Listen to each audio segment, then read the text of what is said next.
여러분 안녕하십니까. 오늘 도시정비법 합격단 해설 강의를 시작하겠습니다. 제일 어려운 공법에서 도시 및 주거환경정비법인데 6문제를 출제하죠. 6문제 출제하는데 그중에 한 4문제 정도 타겟으로 하고 너무 어려운 거는 뭐 안 들어가도 되니까요. 자, 1번부터 한번 볼게요. 용어 설명으로 옳은 것은 이라고 옳은 거예요. 옳은 것. 옳은 것은 이라고 됐죠.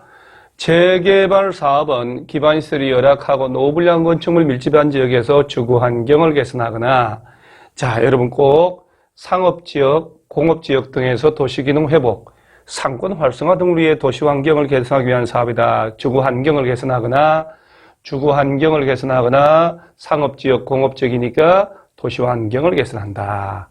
자, 옳은 건데, 도로나 상하수도, 공원, 공영주차장, 공동구 이런 것들은 주민들의 공동이용시설이 아니고 정비 기반시설이죠. 기반시설. 준공 3번 지문에 해당 건축물 준공일 기준으로 사용하기 위하여 보수 보강한다. 그 비용이 철거 새로운 건축물 건설하는 데 드는 비용보다 크다. 40년이죠. 40년. 40년까지 설 목적이다. 대지라 하면 재개발 사업이 아니죠. 정비 사업에 의하여 조성된 토지를 말한다. 재개발 사업에 있어서 토지 등의 소유자는 전세권자가 아니고 지상권자가 들어가야 되죠. 지상권자. 따라서 이런 문제들은 조금 기초적인 문제 같아요. 자, 2번을 한번 볼게요. 2번을 노란색으로. 정비 기본 계획. 자, 우리 진짜 여기를 어분 있잖아요. 이런 정비 기본 계획, 정비 계획 이런 내용을 물어볼 때는 진짜로 출제위원들이 정비 기본 계획 내용을 다 외워라 그런 의도가 아니고 전체적인 절차를 알고 있냐는 거라는 거 아셔야 돼요. 자, 특히 이 문제는 이제 조금 제가 이제 일부러 손을 좀 봤는데 세입자의 주거 대책은 정비 계획으로 들어갈 내용이고 추상적인 주거 안정대책은 정비 기본계획 들어갈 내용. 따라서, 해당하지 않는 거니까 답은 뭐 1번인데, 만약에 정비사업의 기본 방향은 몰라도, 뭐 정비구역의 명칭이라든가 면적이라든가 이런 구체적인 것은 이건 정비계획으로 들어가야 돼요. 정비계획. 그 다음에 건폐율, 용적률 등에 관한 건축물 밀도계획이라 해야 되지.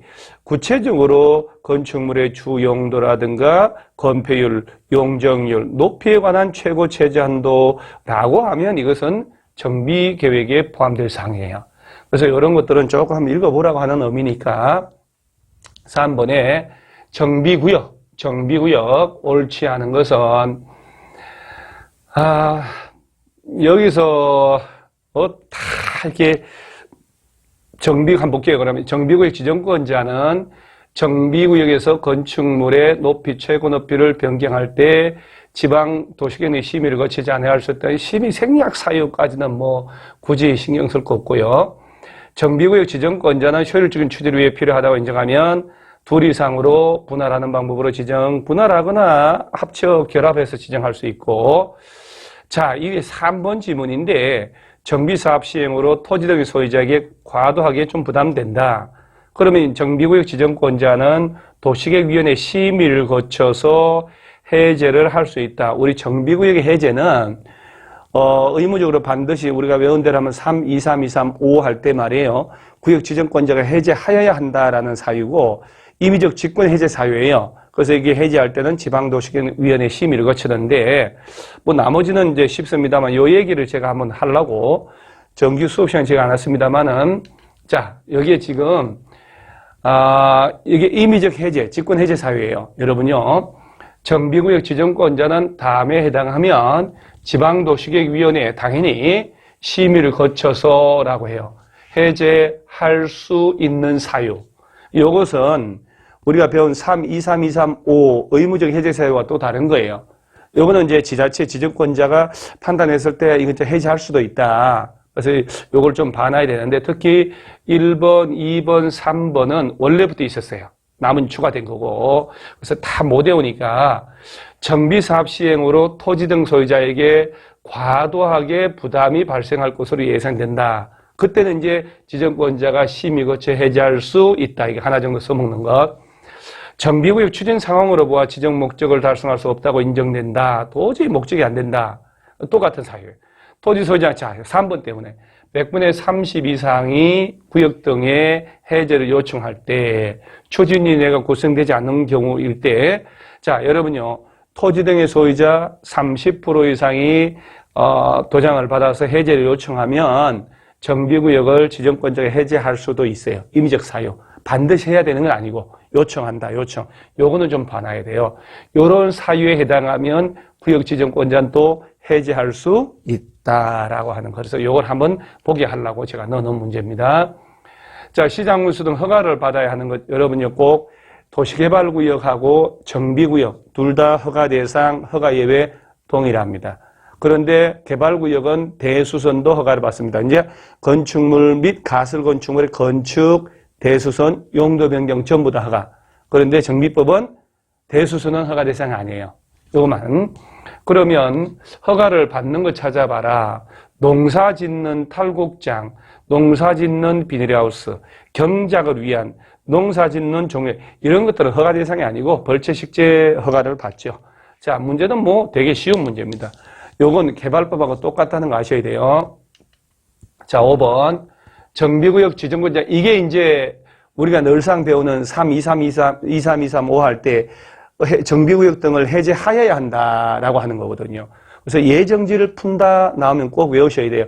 3.2323 할 때 예정지 지정하고 3년이 가도록 구역 지정하거나 신청 안 하면 예정지 풀어버리고. 자, 여기서 추진위원회를 만들고 조합 설립 인가를 받자. 재개발, 재건축. 그러면 구역 지정 후 2년이 가도록 추진위원회 승인 신청 안 올라오면 추진위원회 승인받고 2년 내 조합 설립 인가 신청 안 하면 해제하여야 한다. 그 다음에 추진위원회 안 만들고 바로 조합 설립 인가 신청한다 그러면 구역 지정 후 3년 된 날까지 조합 설립 인가 신청 안 하면, 자, 조합이 딱 만들어졌다. 조합 설립 인가 떨어지고 3년 되는 날까지 사업 시행 계획 인가 신청 안 하면 해제를 해요. 재개발을 20인 미만이면 토지 등의 소유자가 직접 할 수 있잖아요. 그럴 때는 구역 지정 후 5년 된 날까지 사업 시행 인가 신청 안 하면 해제하여야 한다. 자, 그러면 4번에 요렇게 정비 예정구역에 대하여 딱 뜨면 그냥 외우셔야 돼요. 3년 예정 지정 예정일부터 3년 되는 날까지 구역 지정하거나 신청하지 않으면 예정지 풀어버려요. 예정지 나오면 3년. 예정지 3년. 그래서 요거 꼭 한번 읽어보시고. 자, 안전진단 나오면 여러분 머릿속에 재건축을 위한 안전진단 나가면 정비계획, 이게 이제 정비계획의 입안권자는 정비계획 수립 시기 도래하면 비용을 들여서 안전진단 해요. 이때 정비계획 입안해달라고 제안하는 토지 등의 소유자가 있으면 10분의 1 이상의 도장 받아서 동의 얻어서 안전진단 해달라고 요청할 수는 있어요. 요청할 수는. 그래서 토지 등의 소유자가 안전진단 요청 들어가면 10분의 1 동의 받는다는 거 꼭 기억을 하시고, 그래서 요청 들어와서 할 때는 그 비용의 전부 일부를 부담하게 할 수 있다. 뭐 그래서 한번 훑어보는데, 옳은 것은이라고. 재건축을 위한 안전진단은 주택단지의 공동주택만을 이러면 안 돼요. 주택단지 안에 건축물을 대상으로, 뭐 상가든 아파트 다 포함한다. 정비계획 위반을 제한하려는 자가 안전진단 요청할 때 10분의 1 이상의 동의 얻어야 돼요. 정비계획 위반권자는 재건축 사업의 정비 예정구역별 정비계획 수립 시기 도래할 때 안전진단 실시한다. 자, 3번이 맞죠?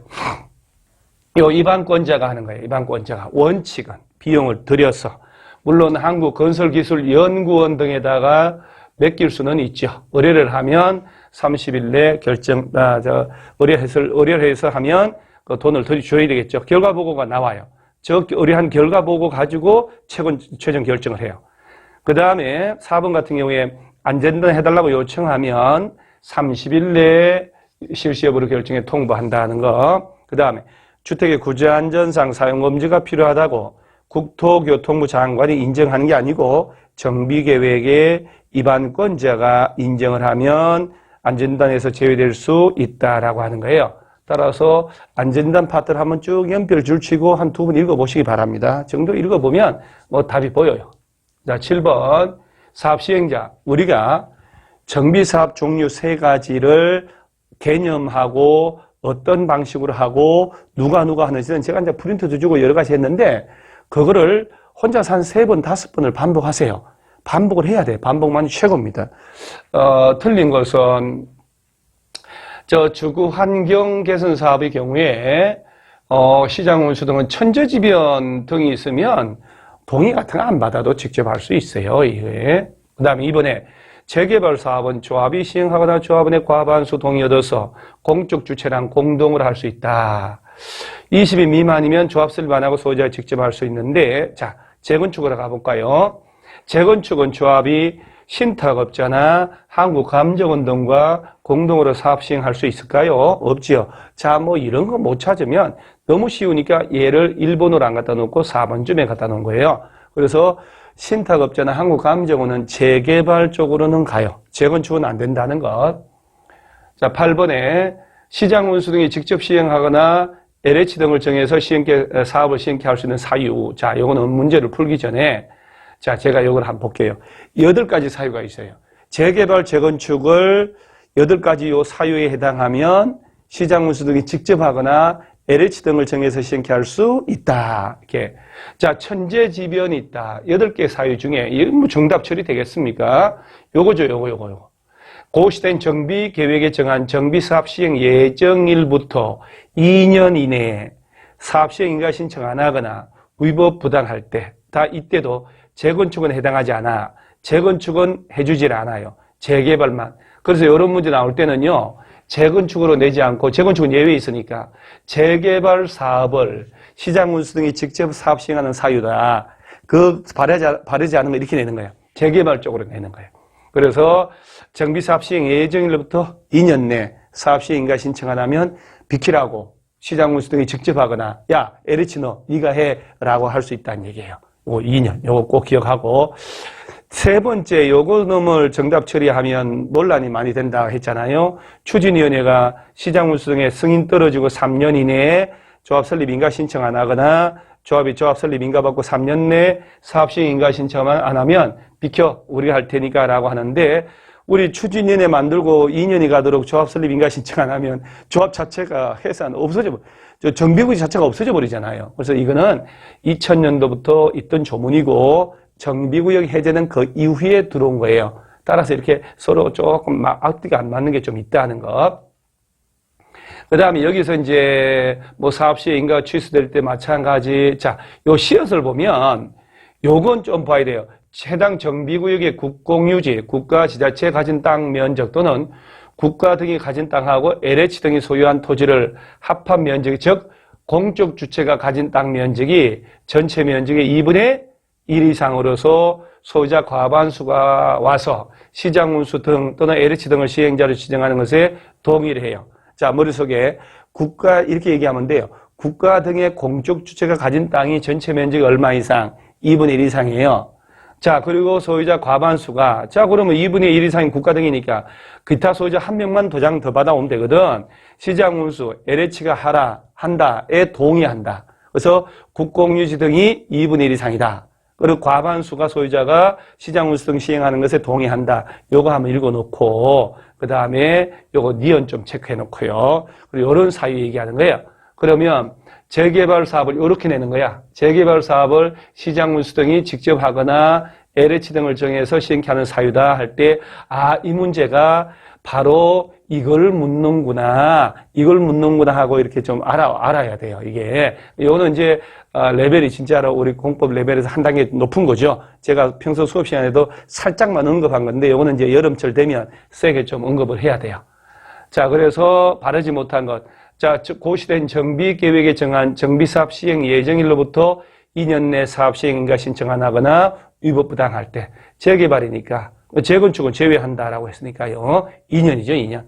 따라서 이런 문제를 푼다라고 하면 자, 답이 2번인데 요걸 묻는구나 하고 요걸 묻는구나 하는 것 알아놓으셔요. 그 다음에 자 다음 내용을 가로 속에 자 이거 실제 시험 나온 거죠. 재건축 사업의 관리 처분 계획에 따라 공급하는 오피스텔은 용도지역 준주거하고 자 준주거하고 상업지역에서는 전체 연면적의 100분의 30% 이하일 때. 그래서 요거는 이건 모르면 안 된다. 말이 안 되죠. 따라서 정답은 2번이고 10번 재건축. 참 우리 재건축 사업 옳은 것은 안 볼게요. 재건축 사업에 있어 토지 등의 소유자는 자 정비구역 안에 건축물 소유자 및 부속 토지 소유자 연습을 하셔야 돼요. 뭐 토지 또는 건축물 이게 따로 이게 뭐 지상권자 얘는 오히려 재개발로 가면 맞아요. 재개발. 자 재건축이라면 정비구역 안에 이렇게 깔끔하게 건축물 및 부속 토지 소유자라고 돼 있어요. 지상권자 들어가면 안 돼요. 자, 재건축 사업은 조합이 시행하거나 조합은 과반 동의받아서 신탁업자, 아까도 얘기했지만 신탁업자나 한국감정은 나오면 안 되죠. 재건축 추진위원회가 조합 설립하고자 할 때 법령상 요구되는 토지 등의 소유자 동의 얻어서 신고하는 게 아니고 조합 설립 인가. 추진위원회는 승인받았으니까 조합 설립 인가. 건축물의 매매로 인하여 조합원 권리가 이전되어 조합원 교체할 때는 조합원 동의 없이 신고하고 변경할 수 있는 경미한 변경이죠. 경미한 변경. 재건축 사업의 안전진단 드는 비용은 시도지사가 왜 부담합니까? 자, 아까 안전진단은 정비구역의 입안권자가 실시한다고 했죠. 그러면 얘가 돈을 내야 되죠. 그리고 토지 등의 소유자가 요청 온다. 요청 와서 하면 토지 등의 소유자에게 전부나 일부를 부담하게 할 수 있다. 이거 풀면서 하나하나 보아나가는 거예요. 자, 여기까지가 10번. 자, 반을 해설했습니다. 그래서 여러분 1시간 내내 50분 이상 가니까 힘드니까 자, 일단 10문제를 해설해서 조금 쉬었다가 다시 또 10문제 하고 우리를 반반 끊어서 지난주부터 1편, 2편 끊어서 하죠. 그러니까 훨씬 더 수월합니다. 심심할 때 볼 수 있도록 하니까. 자, 그러면 좀 쉬었다가 오겠습니다.